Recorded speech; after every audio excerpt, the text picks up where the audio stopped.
जनता की आवाज उठाएंगे तो प्रोटोकॉल के उल्लंघन में फंस जाएंगे। जनता की आवाज नहीं उठाएंगे तो अपनी क्षेत्र में कैसे मुंह दिखाएंगे। जी हाँ, इस समय रूलिंग पार्टी ट्रिपल इंजन सरकार को डिस्क्राइब करने के लिए, उसका वर्णन करने के लिए, उसकी मनोस्थिति बताने के लिए ये जो मैंने सेंटेंस बोला है, वाक्य बोला, ये अपने आप में काफी है। बीजेपी और बीजेपी के पार्षद इसलिए बड़ी मुश्किल स्थिति में फंस गए, उनकी जान सांसत में आ गई है क्योंकि नगर निगम के अधिकारी मनमानी पर उतर आए हैं। ये बात हमने बोर्ड बैठक में भी देखी थी और अब ये खबर हम आपको इस एंगल से भी दिखा रहे हैं।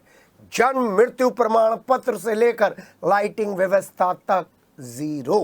सड़कों के गड्ढों से लेकर नालों की गंदगी तक हर तरफ शिकायतें ही शिकायतें हैं। तो बीजेपी के पार्षदों को जो स्थिति झेलनी पड़ रही है वो सिर्फ बीजेपी का पार्षद ही जानता है। ऐसे में बीजेपी के पार्षद सुमित शर्मा ने नगर निगम के उन मृत प्राय विभागों का श्राद्ध और तर्पण किया जिनकी वजह से मेरठ के लोगों को नारकीय जीवन जीने के लिए मजबूर होना पड़ रहा है, जिनकी वजह से आवारा गोवंश सड़कों पर घूमते हुए बुजुर्ग, बच्चों और महिलाओं को स्वर्गीय बना रहे हैं, यानी कि घायल कर रहे हैं, मौत की घाट उतार रहे हैं, जिनकी वजह से गौ संरक्षण केंद्र में गोवंशों की हालत इतनी बुरी है तो लगता है पहले ही इनकी हालत सही थी, जिनकी वजह से पानी के पाइप की लाइन पीडब्ल्यूडी की सड़कों पर भारी पड़ रही है और सड़कें धंसने की वजह से 35 बच्चों की जान पर आफत टूट पड़ती है, जिनकी वजह से डोर टू डोर कूड़ा कलेक्शन अभियान स्वच्छता पखवाड़े में भी शहर को कूड़े के पहाड़ में तब्दील कर रहा है और जिनकी वजह से टैक्स लगाने की प्रक्रिया खुद बीजेपी के लिए सरदर्द बन गई है। ये मैंने आपको पूरे 15-20 दिन का एक खाका खींच कर रख दिया है और अब उन बीजेपी के पार्षद, देशभक्त पार्षद जो जनता के प्रति जवाबदेही रखते हैं, उन पार्षदों की मनोस्थिति समझिएगा कि वो क्या है। क्योंकि पाठशाला में पढ़ाया पाठ वो कब तक दोहराते रहेंगे, कब तक पार्टी के प्रोटोकॉल पर काम करते रहेंगे और कब तक जनता की आवाज अनसुनी करते रहेंगे। शुक्रवार को वार्ड नंबर 58 के पार्षद सुमित शर्मा ने नगर निगम विभाग में पहुंचकर नगर निगम के नगर आयुक्त के कार्यालय के सामने उन अकर्मठ नगर निगम के अधिकारियों और कर्मचारियों के साथ साथ मृत प्राय विभागों का श्राद्ध और तर्पण किया। क्योंकि बीजेपी के पार्षद हैं तो धार्मिक रीति रिवाज से ही विरोध कर रहे हैं। तर्पण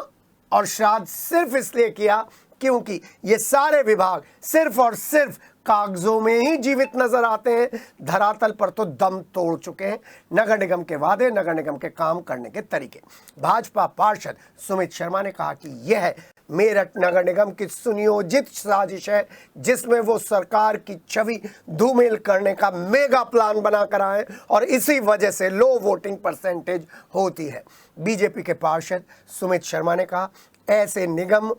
के कर्मचारियों और अधिकारियों के लिए सिर्फ अब योगी सरकार और भगवान का ही आसरा है। सुमित शर्मा ने चेतावनी देते हुए नगर निगम के अधिकारी और कर्मचारियों को कहा है कि यदि नगर निगम के कर्मचारियों और अधिकारियों ने जनता को नारकीय जीवन से मुक्ति दिलाने के लिए प्रयास नहीं शुरू किए तो मंगलवार को नगर निगम में सैकड़ों की तादाद में मेरठ के निवासी पहुंचेंगे और हनुमान चालीसा का पाठ कर इनकी सद्बुद्धि के लिए प्रार्थना करेंगे और इनको दोबारा से जीवित करने की कोशिश करेंगे। 1.25 साल से जो मेरठ के समस्त जनता त्रस्त है,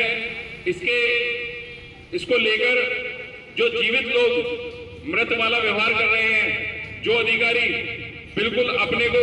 जिंदा होते हुए भी मरे समान हम लोगों को दिखला रहे हैं और 1.25 साल से जो लाइट का विभाग, निर्माण का विभाग, स्वास्थ्य विभाग,